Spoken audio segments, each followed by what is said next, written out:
మిత్రులారా, మనము చాలా కాలంగా ఈ డౌన్ మెరిట్ లిస్ట్ సంబంధించి గురుకుల డౌన్ మెరిట్ లిస్ట్ మీద చాలామంది గురుకుల ఆస్పిరెంట్స్ అభ్యర్థులంతా ఈ డౌన్ మెరిట్ లిస్ట్ ఉంటుందా లేదా సార్, నెక్స్ట్ కేసులు ఎప్పుడు ఉంటాయి, మరి గతంలో రెగ్యులర్గా కేసు లిస్ట్ అయ్యి ఆర్గ్యుమెంట్స్ అయినాయి కదా అని చాలామంది మిత్రులు నేను వేరే నాకు అసలు సమయం ఉండదు, కొన్ని వీడియోలలో పెట్టినప్పుడు చాలామంది అభ్యర్థులు కామెంట్ రూపంలో అడుగుతూ ఉన్నారు. దానికోసమే ఇవాళ గురుకుల మెరిట్ లిస్ట్ మీద అసలు వాస్తవంగా గతంలో ఇచ్చినటువంటి కోర్టు తీర్పులేంది, ఇప్పుడున్నటువంటి కోర్టు యొక్క కేసుల యొక్క స్టేటస్, మరి సాధ్యమా అసాధ్యమా అనే అంశాల మీద మనం తెలుసుకునే ప్రయత్నం చేద్దాం.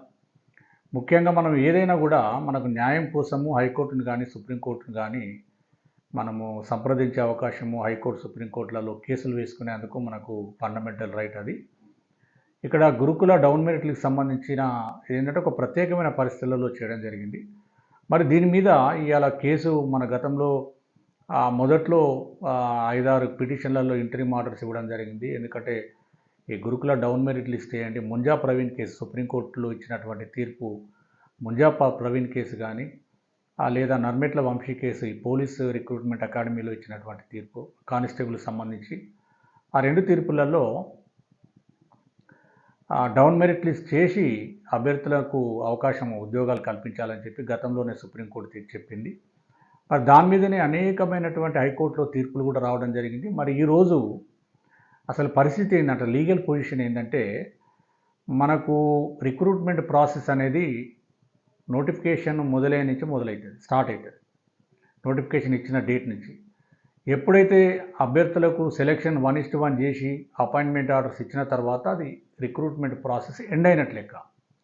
అంటే గతంలో ఇచ్చిన తీర్పులు ఏం చెప్తున్నాయంటే, from the date of process starting, అంటే సెలెక్షన్ స్టార్టింగ్ ఎక్కడ మొదలవుతుంది, నోటిఫికేషన్ డేట్ నుంచి, సెలెక్షన్ ఎక్కడ ఎండ్ అవుతుంది, అపాయింట్మెంట్ ఆర్డర్స్ ఇష్యూ దగ్గర.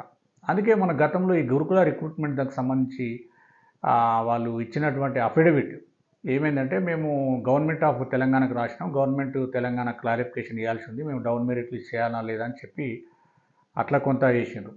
ఈ మధ్య కాలంలో కంటెంప్ట్ కేసు మీద కానీ ఒరిజినల్ పిటిషన్లో కూడా వాళ్ళు వేసినటువంటి కౌంటర్ ఏంటంటే, మేము ఆల్రెడీ సెలెక్షన్ ప్రాసెస్ అంటే గతంలో ఇచ్చినటువంటి హైకోర్టు సుప్రీంకోర్టు తీర్పుల ప్రకారంగా సెలెక్షన్ ప్రాసెస్ అనేది స్టార్ట్ అయింది, తర్వాత ఎండ్ అయిపోయింది. ఎందుకంటే మేము అపాయింట్మెంట్ ఆర్డర్స్ ఇచ్చినా కాబట్టి ఇక మేము నెక్స్ట్ ఫర్దర్గా వీళ్ళకు డౌన్ మెరిట్ లిస్ట్ చేయలేము, సెకండ్ లిస్ట్ ఇవ్వలేము, కాబట్టి మీరు పిటిషన్ డిస్మిస్ చేయండి లేదా కంటెంప్ట్ కూడా క్లోజ్ చేయండి అని చెప్పి మన వాళ్ళు కౌంటర్ వేయడం జరిగింది. అంటే ఇదంతా కూడా ఎందుకు చెప్తున్నా అంటే, మొదట్లో కొంత ఆశలు ఉండే, మరి వాళ్ళు వేసిన దాని మీద ఇవాళ హైకోర్టు ఏం చెప్తుంది అనేది మనం వేచి చూడాలి. ఎందుకంటే కేసు టు కేసు వేరువేరుగా ఉంటాయి, ప్రత్యేకమైన పరిస్థితులు వేరువేరుగా ఉంటాయి. మనకు ముంజా ప్రవీణ్ కేసు మీకు ప్రధానంగా చెప్తాం. ముంజా ప్రవీణ్ కేసు ఏంటంటే 2016లో గవర్నమెంట్ ఆఫ్ అప్పుడు తెలంగాణ ఉన్నప్పుడు ఈ ట్రాన్స్కో జెన్కో డిస్కంలలో ఒకేసారి నోటిఫికేషన్ ఇవ్వడము, 100 పోస్టులు పడడము, ఒకటే అభ్యర్థి ఒక ఉద్యోగానికంటే 2-3 ఉద్యోగాలకు సెలెక్ట్ అవ్వడము. ఇలాంటి సందర్భాలలో ఏం జరిగిందంటే, ఆ రోజు ఆ గవర్నమెంట్కి కూడా ఒక సర్క్యులర్ ఇచ్చింది. అంటే వీళ్ళకి అపాయింట్మెంట్ ఆర్డర్స్ ఇవ్వకముందే ఈ రిజల్ట్స్ 1:1 రిజల్ట్ పెట్టగానే అపాయింట్మెంట్ ఆర్డర్స్ ఇంకా అప్పటికి ఇవ్వకుండానే మనకు గవర్నమెంట్ ఆఫ్ తెలంగాణ ఒక ఆర్డర్ ఇచ్చింది. ఏమనంటే రిలాక్స్ చేస్తూ, అంటే జీవో 81, జీవో 544. ముఖ్యంగా ఈ జీవో 81 అనేది ఇవాళ నిరుద్యోగుల పాలిట శాపంగా మారింది. దాన్ని రిలాక్స్ చేస్తూ ఈ ట్రాన్స్కో డిస్కంలలో ఉన్నటువంటి మిగిలిన ఉద్యోగాలు నాన్ జాయినింగ్ పోస్టులను డౌన్ మెరిట్ లిస్ట్ ఆపరేట్ చేసి నెక్స్ట్ మెరిట్ క్యాండిడేట్కి ఇవ్వాలని చెప్పి సర్క్యులర్ ఇచ్చింది. తర్వాత ఈ నర్మెట్ల వంశీ కేసు, ఇది పోలీస్ కానిస్టేబుల్ సంబంధించినటువంటి రిక్రూట్మెంట్. దీంట్లో జరిగిన అంశం ఏంటంటే, ఈ కానిస్టేబుల్ సెలెక్షన్ అనేది ఫస్ట్ ఈవెంట్స్ రిటర్న్ టెస్ట్, తర్వాత మెడికల్ ఎగ్జామినేషన్ ఉంటుంది. అది ఈ కానిస్టేబుల్స్ రిక్రూట్మెంట్లలో కొంతమంది ఈవెంట్స్కి అటెండ్ అయ్యారు, ఎగ్జామ్ అయిపోయింది, కానీ మెడికల్ టెస్ట్కి అటెండ్ కాలేదు. అట్లా కొంత ప్రత్యేకమైన పరిస్థితులు రావడం వల్ల ఏం చెప్పిందంటే సుప్రీంకోర్టు, నిరుద్యోగుల యొక్క భవిష్యత్తును ఇంపార్టెన్స్ను దృష్టిలో పెట్టుకొని ఈ జీవో 81 లేకపోతే జీవో 544 ఇలాంటి అడ్డు పెట్టి వాళ్ళకి అన్యాయం చేయకండి, డౌన్ మెరిట్ లిస్ట్ ద్వారా ఉద్యోగాలు ఇవ్వాలని చెప్పి ఆ రోజు చెప్పింది. అంటే ఇక్కడ మనకు ప్రధానంగా మనకు అర్థమైంది ఏంటంటే, రిక్రూట్మెంట్ స్టార్ట్ అయ్యి రిక్రూట్మెంట్ ఎండ్ కాకముందు మధ్యలో డౌన్ మెరిట్ లిస్ట్ ఆపరేట్ చేయవచ్చని హైకోర్టు సుప్రీంకోర్టు చెప్పినాయి. మరి ఇక్కడ గురుకుల విషయంలో ఏంటంటే రిక్రూట్మెంట్ ప్రాసెస్ అంటే అపాయింట్మెంట్ ఆర్డర్స్ కూడా ఇవ్వడం జరిగింది. అందుకే ఇప్పుడు ఏం చెప్తున్నారు గురుకుల బోర్డు వాళ్ళు, మేము ఇక చేయలేము, మాది సెలక్షన్ ప్రాసెస్ కూడా అయిపోయింది, ఇక్కడ ముంజా ప్రవీణ్ కేసు కానీ నర్మెట్ల వంశీ కేసు కానీ ఏ కేసు కూడా మాకు ఇది వర్తించదు, ఎందుకంటే రిక్రూట్మెంట్ ప్రాసెస్ క్లోజ్ అయిపోయింది కాబట్టి మేము చేయలేమంటాం. కానీ ఇక్కడ మనం ఆలోచించాల్సింది ఏంది, నోటిఫికేషన్ ఇవ్వగానే డిసెండింగ్ ఆర్డర్లోనే అంటే అవరోహణ క్రమంలోనే ఉద్యోగాలు భర్తీ చేస్తామని స్వయంగా ఆనాడు చైర్మన్ గారే ప్రెస్ నోట్ ఇవ్వడం జరిగింది, అన్ని పత్రికలలో కూడా రావడం జరిగింది. మరి అదృష్టము దురదృష్టము అటు బీఆర్ఎస్ ప్రభుత్వం ఓడిపోయి కాంగ్రెస్ ప్రభుత్వం అధికారంలోకి రాగానే కాంగ్రెస్ ప్రభుత్వం ఆగమేఘాల మీద ఈ రిక్రూట్మెంట్లు ఒకటే రోజు 15,000 మందికి ఉద్యోగాలు అపాయింట్మెంట్ ఆర్డర్స్ గౌరవ సీఎం చేతుల మీద ఇవ్వాలని చెప్పేసి ఒక కంకణం కట్టుకొని ఆగమేఘాల మీద ఈ గురుకుల రిక్రూట్మెంట్, ఎందుకంటే అప్పటికే 9,200 పోస్టులు కాబట్టి పెద్ద మొత్తంలో పోస్టులు వీళ్ళతోని కానిస్టేబుల్స్ని కలిపి ఒకేసారి కంప్లీట్ చేయాలనే ఉద్దేశంగా చేసినటువంటి దాంట్లో జరిగినటువంటి ప్రత్యేకమైన పరిస్థితి కదా, ఏవో నెమ్మదిగా చేసింది కాదు కదా. ప్రభుత్వం ఆదేశాల మేరకు ఇమీడియట్గా ఒక 15,000 మందికి అపాయింట్మెంట్ ఆర్డర్ ఇవ్వాలని చెప్పి ఎల్బీ స్టేడియంలో మీటింగ్ పెట్టి నిరుద్యోగులకు అపాయింట్మెంట్ ఆర్డర్స్ ఇవ్వడం జరిగింది. అలాంటి పరిస్థితుల్లో చేసినటువంటి నియామకాలు, సరే నియామకాలు జరిగినాయి. ఇప్పటిదాకా కూడా ఇంకా చేయలే కదా, ఎందుకంటే ఇంటరిమ్ ఆర్డర్స్ ఉన్నాయి, కంటెంప్ట్ కేసు ఉంది కాబట్టి కదా ఇంకా నెక్స్ట్ నోటిఫికేషన్ కేలేదు. మరి ప్రత్యేకమైన పరిస్థితులను దృష్టిలో పెట్టుకుని ఇప్పటికైనా ప్రభుత్వం ఒక సర్కులర్ ఇస్తే ఈజీగా అయిపోతుంది. మరి గౌరవ కోర్టు మరి ఏం చేస్తుందనేది మనం ఆలోచన చేయాలి, చూడాలి. ఎందుకంటే కోర్టులలో ఉన్నటువంటి కేసులు తీర్పు ఏ విధంగా వస్తుందని మనం చెప్పలేము. ఈ మధ్య కాలంలో డ్రగ్ ఇన్స్పెక్టర్ సంబంధించి ఒక అభ్యర్థి ఆయనకి నెగిటివ్గా రావడం జరిగింది. ఎందుకంటే అపాయింట్మెంట్ ఆర్డర్స్ ఇచ్చింది కాబట్టి సెలక్షన్ ప్రాసెస్ క్లోజ్ అయింది కాబట్టి ఇంకా అపాయింట్మెంట్ ఇవ్వడానికి అవకాశం లేదు, నీకు డౌన్ మెరిట్ లిస్ట్ చేయొద్దని కూడా గౌరవ హైకోర్టు ఈ మధ్య కాలంలో ఒక తీర్పు ఇచ్చింది. మరి ఈ తీర్పులో ఏం చెప్తుందో తెలియదు. ఇంకొకటి ప్రధానంగా ఈ ముంజా ప్రవీణ్ కానీ నర్మెట్ల వంశీ కేసు తర్వాత ఇంకొకటి కేసు మనం ప్రత్యేకంగా ఈ మధ్య కాలంలో తెలిసింది, Ashok Kumar versus state police recruitment board. అది కూడా ఈ విషయంలో ఏం జరిగిందంటే ఇద్దరు ఎక్స్ సర్వీస్మెన్ క్యాండిడేట్స్, ఒక ఎక్స్ సర్వీస్మెన్ క్యాండిడేట్ ఏమో సివిల్ సబ్ ఇన్స్పెక్టర్కు సెలెక్ట్ అయ్యిండు, ఇంకొక అతనేమో ఈ ఏపీ మన బెటాలియన్కి రిజర్వ్డ్ పోలీసు సబ్ ఇన్స్పెక్టర్గా ఎన్నిక కావడం జరిగింది. అయితే ఏమైందంటే ఈ సివిల్ ఎస్ఐకి సెలెక్ట్ అయినటువంటి అభ్యర్థి నేను జాయిన్ కానా అంటే అతనికి వేరే ఉద్యోగం వచ్చింది, ఆయనకు విల్లింగ్ లేక ఆయనకు పోలీస్ రిక్రూట్మెంట్ బోర్డుకు లెటర్ రాసి ఇవ్వడం జరిగింది ఆన్ రిటర్న్గా, నాకు ఉద్యోగం అవసరం లేదని. కానీ పోలీస్ రిక్రూట్మెంట్ బోర్డు ఏం చేసింది, అది ఫిలప్ అయిపోయింది. ఫిలప్ అయ్యి మరి హైకోర్టులో డివిజన్ బెంచ్లో ఒక రకంగా, సింగిల్ బెంచ్లో ఒక రకంగా, డివిజన్ బెంచ్లో ఇంకొక రకంగా, సుప్రీంకోర్టులో కూడా ఆ కేసు ఈ మధ్య కాలంలో అంటే లాస్ట్ ఇయర్ రావడం జరిగింది. ఆ తీర్పులో ఇంకొక ప్రత్యేకమైన అంశం ఏంటంటే candidate selected but not joined, దాన్ని కూడా నాన్ జాయినింగ్గా తీసుకొని చెప్పి డౌన్ మెరిట్ లిస్ట్ ద్వారా ఈ అభ్యర్థికి అశోక్ కుమార్ అనే అభ్యర్థికి ఉద్యోగం ఇవ్వాలని చెప్పి సుప్రీంకోర్టు ఆర్డర్ ఇవ్వడం జరిగింది.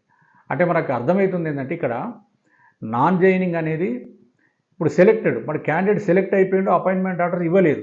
ఎందుకు ఇవ్వలేదు, అపాయింట్మెంట్ ఆర్డర్స్ ఇచ్చేలోపే అతను అప్లికేషన్ పెట్టుకున్నాడు, నాకు ఈ ఉద్యోగం అవసరం లేదు కాబట్టి అపాయింట్మెంట్ ఆర్డర్ ఇష్యూ చేయడం ఆపేసింది, అంతేగాని సెలెక్టెడే.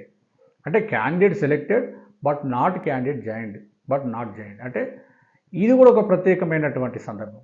ఇట్లాంటి సందర్భాలను బట్టి కూడా కోర్టులు నిరుద్యోగుల పక్షాన నిలబడే అవకాశం ఉంటుంది. కాబట్టి ఈ గురుకుల అభ్యర్థులు పదే వాళ్ళకి ఏంటంటే అసలు అవుతుందా కాదా, ఎందుకంటే ఎవరికైనా టెన్షన్ కదా, ఉద్యోగము లైఫ్ ఇష్యూ కాబట్టి కొంత టెన్షన్ ఉంటుంది. మరి ఏదేమైనా మనకు హైకోర్టు వీటి మీద తీర్పు ఎలా వస్తుందో మనం వేచి చూడాలి. పాజిటివ్గానే వస్తుంది అనేది మనం ఆశిద్దాం. ఏదైనా మన చేతిలో పని కాదు, ఎందుకంటే గౌరవ న్యాయస్థానాలు ఈ ఫ్యాక్ట్స్ని, ఆ కేసు యొక్క ఫ్యాక్ట్స్ని పరిగణలోకి తీసుకొని వాటికి లా అప్లై చేస్తారు. లా అప్లై చేసి నిరుద్యోగులకు, ఎందుకంటే పెద్ద మొత్తంలో కదా, ఒక 100 పోస్టులు 10 పోస్టులు 20 పోస్టులు కాదు, దాదాపుగా 1700 పైన పోస్టులు, అంటే సుమారుగా 2000 పోస్టుల, అంటే 2000 మందికి భవిష్యత్తుకు సంబంధించినటువంటి అంశం కాబట్టి మరి గౌరవ హైకోర్టు పాజిటివ్గానే తీసుకునే అవకాశం ఉంది. మరి అభ్యర్థులు కూడా చాలామంది తిరుగుతున్నట్లుగా తెలిసింది. ఇప్పుడు ఎందుకంటే సమ్మర్ వెకేషన్ ఉంది, ఈ జూన్ 6వ తారీఖు వరకు, అంటే జూన్ 8 వరకు కూడా హాలిడేస్ ఉన్నాయి. జూన్ 9 నుంచి మళ్ళీ కోర్టు స్టార్ట్ కాబోతుంది. దాని తర్వాత కనుక, ఎందుకంటే వాళ్ళకు ఆ పిటిషన్స్ కౌంటర్స్ అన్నీ కూడా ఉన్నాయి. ఒక్క రోజు ఒక హాఫ్ అన్ అవరో 1 అవరో దీని మీద ఆర్గ్యుమెంట్స్ కనుక ఈ పిటిషనర్ తరపున లాయర్లు, తర్వాత రెస్పాండెంట్స్ తరపున లాయర్లు కనుక ఆర్గ్యుమెంట్ అయిపోయినట్టయితే జడ్జిమెంట్ కూడా రిజర్వ్ అయ్యే అవకాశం ఉంది. బంచ్ ఆఫ్ ద కేసెస్ కాబట్టి ఈ సమ్మర్ వెకేషన్ తర్వాత మరి మన అభ్యర్థులు కూడా వాళ్ళ ప్రయత్నాలు తిరుగుతూ ఉన్నారు, అంటే లిస్టింగ్ కోసం. ఏదేమైనా ఈ సమ్మర్ వెకేషన్ తర్వాత ఈ ఇష్యూ కొలిక్కొచ్చి న్యాయం జరిగే అవకాశాలు అవుతున్నాయి. ఒకటే మీకు ఒక డిసడ్వాంటేజ్, ఒక పాయింట్ ఏంటంటే సెలెక్షన్ అనేది స్టార్ట్ అయింది, క్లోజ్ అయింది అనే అంశం మీదనే వాళ్ళు ఆ పిటిషన్ డిస్మిస్ చేయండి, కంటెంప్ట్ కేసును కూడా డిస్మిస్ చేయండి అని చెప్పి వాళ్ళు కౌంటర్స్ వేయడం జరిగింది. ఈ పరిస్థితులను, ఎందుకంటే ముంజా ప్రవీణ్ కేసు కానీ నర్మెట్ల వంశీ కేసు కానీ అపాయింట్మెంట్ ఆర్డర్స్ ఇవ్వలేదు. నర్మెట్ల వంశీ కేసులు ఏంటంటే క్యాండిడేట్స్ సెలెక్షన్ ప్రాసెస్ అయిపోలేదు, అంటే మెడికల్ టెస్ట్ కూడా కొంతమంది అటెండ్ కాలేదు, కొంతమంది డాక్యుమెంట్ వెరిఫికేషన్కి అటెండ్ కాలేదు. అట్లాంటి సందర్భాలలో అక్కడ ఆ కేసు రావడం జరిగింది. ఇక ఇటీవల వచ్చినటువంటి Ashok Kumar versus state police recruitment board అంటే మళ్ళీ అది ప్రత్యేకంగా candidate selected but not join, ఆ పోస్టును నాన్ జాయినింగ్గా తీసుకొని నెక్స్ట్ మెరిట్ అభ్యర్థికి ఇవ్వాలని చెప్పి ఆర్డర్ ఇవ్వడం జరిగింది. ఇట్లా కొంత డిఫరెంట్ అంటే ఫ్యాక్ట్స్ ఆఫ్ ద కేసులు వేరుండి కొంత జడ్జిమెంట్లు అయితే అనుకూలంగా ఉన్నాయి. మరి ఈ గౌరవం మనకు తెలంగాణ హైకోర్టు ఏ విధంగా ఈ గురుకుల దాని మీద తీర్పు వస్తుందో మనం వేచి చూడాలి. మోస్ట్లీ నేను అనుకోవడము ఈ సమ్మర్ వెకేషన్ తర్వాత కేసు కనుక లిస్ట్ అయ్యి 1-2 సార్లు లిస్ట్ అయిన తర్వాత అంటే ఇక దీని మీద ఈ ఆర్గ్యుమెంట్సే మిగిలి ఉన్నాయి. ఆర్గ్యుమెంట్స్ అయిపోతే చాలు, కేసు రిజర్వ్ అయిపోతుంది.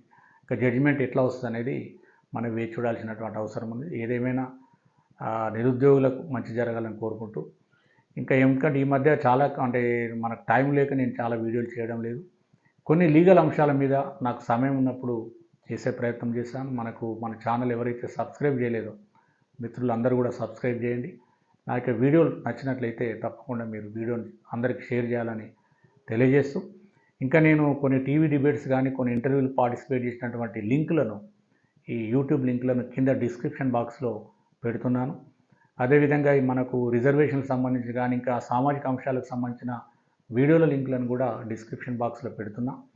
మీకు కావాల్సినది ఏదైనా ఐటెం మీకు నచ్చినట్లయితే ఆ డిస్క్రిప్షన్ బాక్స్ నుంచి ఆ లింక్ను ఓపెన్ చేసి కూడా చూసుకునే అవకాశం ఉంది. చూసుకోవాలని కోరుకుంటూ ముగిస్తున్నాను. Thank you.